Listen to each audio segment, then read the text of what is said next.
I'm now 17 in a new vehicle. I just got my license. Super stoked about that. My dad actually just bought me a Civic, and we're about to go drive it right now. So let's go. Oh, all right, now we're in the Civic. Look at that.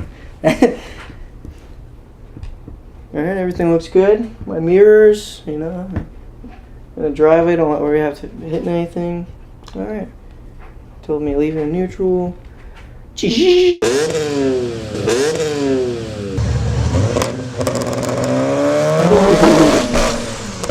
What is going on?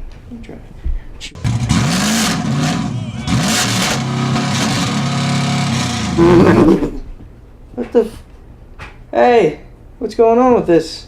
Check the e-brake, damn it! Oh.